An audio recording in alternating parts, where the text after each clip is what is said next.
If you ask most fans in North America which league has the best playoff experience, I can almost guarantee you that the majority of them will say hockey. And if they don't, they probably never watched playoff hockey. Oh my heavens! What a goal! What a move! Wins the series! And they go on! Oh baby! Score! Yes, Janet, he's got a point. Yes, you cannot say he didn't go out with all the class. In overtime, 2 minutes, 35 seconds in. On December 16th, 2024, we would see a regular season matchup between the Oilers and Panthers. And I want you to pay attention to this power play. Tiasek, Connor McDavid to the outside, Draisaitl. The look over coverage, McDavid gets it, Draisaitl again, he scores!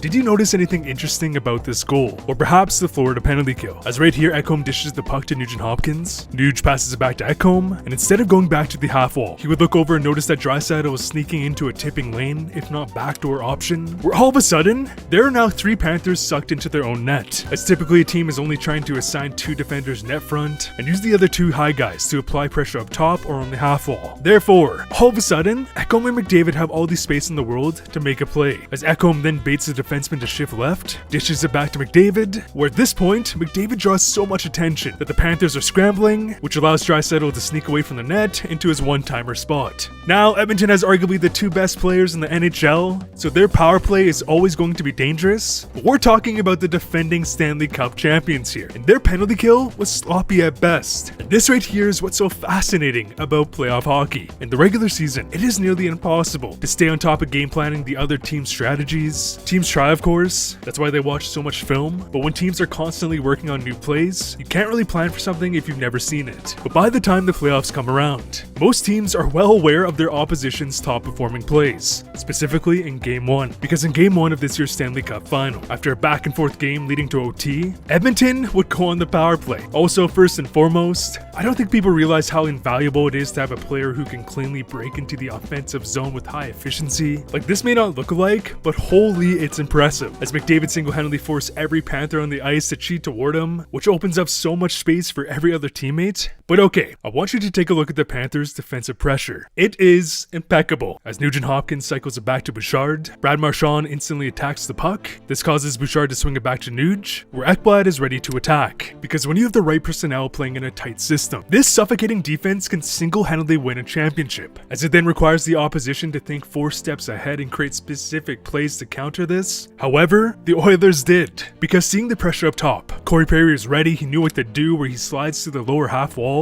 Nugent Hopkins, trusting his teammate, makes a no-look pass on the tape, but Perry was just a distraction, and he instead one-touches it to McDavid. And Nugent Hopkins, McDavid, it's gone! Edmonton will prepare a specific strategy that perfectly countered Florida's relentless pressure. Some of you may be like, they made this play in the moment, but you are dead wrong. This was a specifically catered play that involved perfect timing and execution, because what makes playoff hockey so special is that it goes from a chaotic regular season to the playoffs, where it becomes a game of high-stakes chess. However, this is where things get messy, and today's video is sponsored by SeatGeek. We've been witnessing some of the greatest play of hockey I've ever seen. The skill level combined with physicality is the very embodiment of hockey, as right here is history in the making. As I've been to Rogers Arena several times in the regular season, and that building gets loud, and they've been breaking noise records this postseason. You have the chance to see Connor McDavid playing harder than he's ever played in his career in person, and with SeatGeek, you'll receive 10% off any tickets. So whether you want to be a part of hockey history, maybe you want to catch an MLB game, NBA playoffs, or your favorite artist is on tour, SeatGeek is the premier place to get your tickets. So take advantage of my exclusive offer by clicking the link down below and download the SeatGeek app today. Thank you so much to SeatGeek for sponsoring today's video. When teams are in a constant stalemate, guess what happens?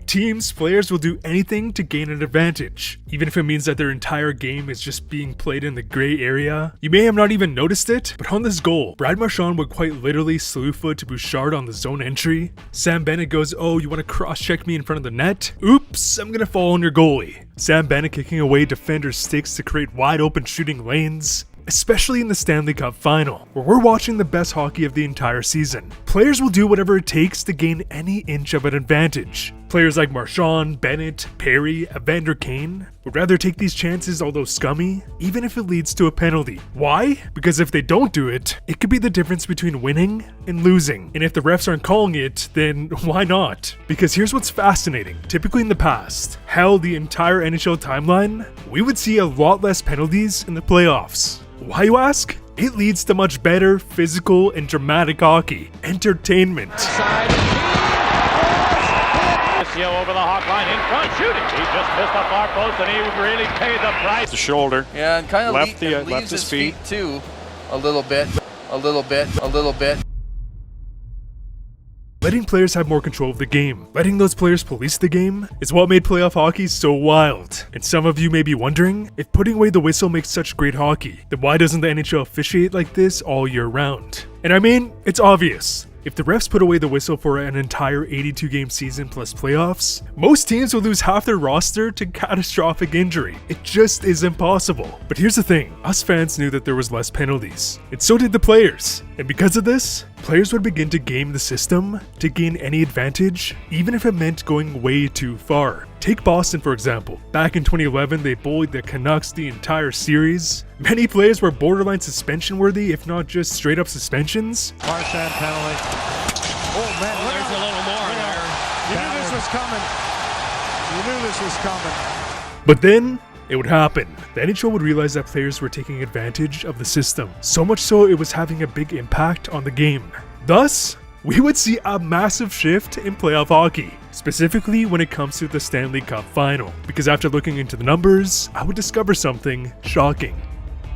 From 2010 until 2016, on average, there was 7.338 penalty minutes per game, so that's the equivalent to around 3.5 minors per game, also per team. Okay, and from 2017 up until 2024, and I kid you not, there has been 14.68 penalty minutes per game per team, so almost exactly double. This is absurd. So what happened in 2016? Well, Brooks Orpik would break his hand from a brutal hit. Dan Vilardi, Marc-Andre Fleury, Strawman, Stamkos, Parise, Thomas Vanek, McDonough, Malkin, Trocheck, Gaborik would all be injured. Putting away the whistle was starting to have dire consequences and was severely impacting the integrity of the game. Therefore, it would become apparent that the NHL would take a brand new approach to playoff hockey, which is to allow physicality and rattiness, to keep the drama, entertainment of the game. However, it is clear they've been creating rule changes on the fly to counter any gray area ratty plays this playoffs or for the past 10 years. Because can you guess what would happen after Sam Bennett's oopsie moments and everything else that happened? There would be 35 penalties in Game 3. 35! There was 8 penalty minutes to start the game, and in total, 138 penalty minutes. Absolute chaos. Taking a run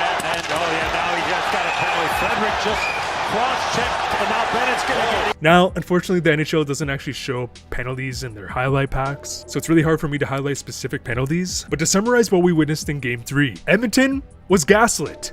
Well, at least in their minds. In Florida's mind, their plan worked perfectly. Edmonton was baited, as Florida would pull out a shady play in Game 1 that went uncalled. Edmonton would try to do something similar in the next game, and guess what? They got the call. Why? Because the NHL would note it from the prior game. And it worked, as Edmonton's 3 penalties in a row to start the game would instantly take them out of it. Now, I will say something like slew-footing your opponent, even if it gives your team an advantage, is just straight trash. But basically, my theory for this video is that around 2016, we would see that drastic shift in penalties, which led the NHL to creating or adjusting rules on the fly. However, they don't want to call everything and take away the drama. Hell no. Instead, they kind of let it happen and then adapt in the moment, leading to calls doubling in the last decade. Before Edmonton, yes, they have some throwback players like Nurse, Kane, maybe Janmark, Corey Perry, but they can't compete in a competition on who's the bigger rat. Florida's team was constructed for this game, which they're doing extremely well. So for Edmonton, they need to stop reacting and focus on their high-skill plays, or they have zero shot at the series. But what do you think? I'd really appreciate a like on this video, a big shout out to SeatGeek for sponsoring today's video, and as always, thanks for watching.